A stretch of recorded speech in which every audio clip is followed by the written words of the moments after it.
All right, let's talk about something incredible. All around us, right now, there are these invisible forces at work, pushing, pulling, and shaping our entire world in ways we barely ever notice. Today, though, we're going to pull back the curtain on one of the most powerful and fundamental of these hidden forces. I mean, think about it. You've definitely seen this before, right? You pull a shirt out of the dryer and a sock is just stuck to it. It refuses to let go. Or the classic party trick, you rub a balloon on your hair and bam, it sticks to the wall like magic. These aren't just weird little quirks. Nope, they're actually clues, big clues, to a powerful force that's hiding in plain sight. So our journey to figure this out, it starts the way a lot of great discoveries do, with someone just noticing something weird. We're going to follow the story of a girl named Anyanya. For her, it all kicked off on a pretty normal winter day when she saw something that just didn't add up. And boom, there it is, the central mystery. She just finished combing her dry hair, she puts the comb down on her desk, and these little bits of paper suddenly leap up to meet it. They're defying gravity. There are no strings, there's no wind, no glue, nothing. It's just a regular plastic comb that all of a sudden has this superpower. And that's the question, isn't it? How did that happen? That's the question that kicks off pretty much all of science. So that's what we're going to do. We're going to unpack this whole thing piece by piece. What is this invisible force? And how in the world did a simple comb get a hold of it? Okay, so the first clue obviously has to be the comb itself. I mean, if you look at it, nothing's changed. It's still just a comb. But on a level you can't see, an invisible, microscopic level, that simple act of combing her hair changed everything. So here's what was really going on that tiny, tiny scale. As the comb moved through her hair, a whole stream of these super small, negatively charged particles, we call them electrons, they literally leaped from her hair onto the comb.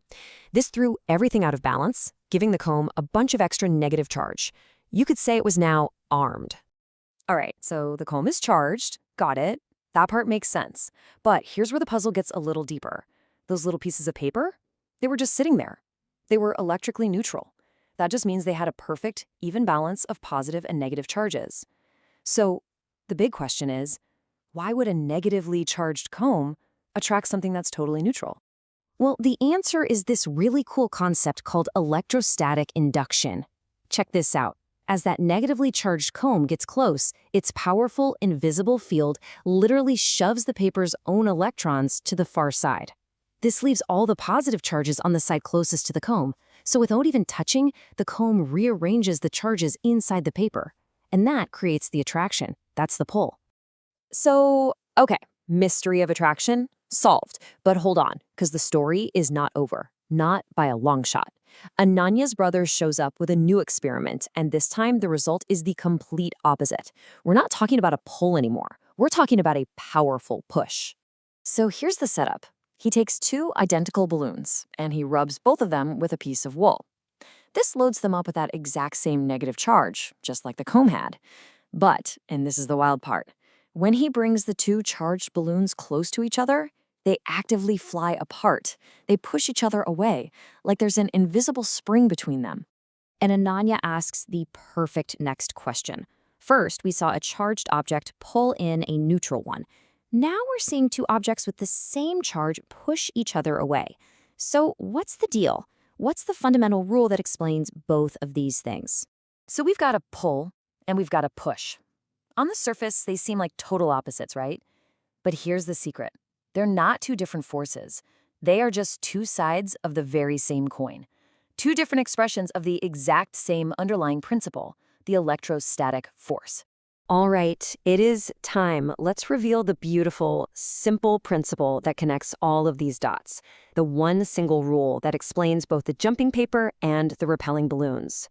That unifying principle is known as Coulomb's law. It's one of the absolute cornerstones of physics, and it perfectly describes how charged objects interact with each other across space. And the rule itself? It's incredibly simple. You'll never forget it. Like charges repel. That's why the two negative balloons pushed each other away, and opposite charges attract. This is the secret code of the universe that Anya was witnessing. Okay, so knowing the direction of the force, a push or a pull, that's one thing.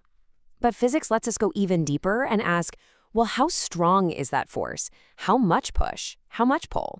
As it turns out, the strength of this invisible force really just depends on two things. First, the amount of charge. The more charge you have, the stronger the force. Makes sense. Second, the distance between them. And this one is critical. The force gets much, much stronger as the objects get closer. And here it is, written in the beautiful language of mathematics. The force is proportional to the charges multiplied together, divided by the square of the distance. This one little, concise relationship governs everything from the static cling on your clothes to the chemistry that holds molecules together. So now, let's zoom all the way out. We started with Ananya's simple observation on her desk, but the implications are just staggering. This is not just some party trick with a comb. This force is a fundamental pillar of our entire universe. And you see this force operating on completely different scales. The exact same principle that made those little papers jump is what unleashes the incredible energy of a lightning bolt. And on a microscopic level, it's the force holding every single atom in your body together, right now. And this is that amazing moment of insight for Ananya. The little tabletop mystery wasn't just some weird fluke. It was a glimpse into the invisible architecture that holds the whole world together. The hidden force wasn't just in her comb. It was, in fact, everywhere. And ultimately, that's what this is all about. By observing carefully and just asking why, we can use the tools of physics to figure out the secret rules of the game, unveiling the hidden powers of nature, one mystery at a time. An entire world of forces exists just beyond our perception. We've uncovered one today. It kind of leaves you with a question, doesn't it? What other invisible forces are out there, quietly shaping your reality, just waiting for a curious mind to notice?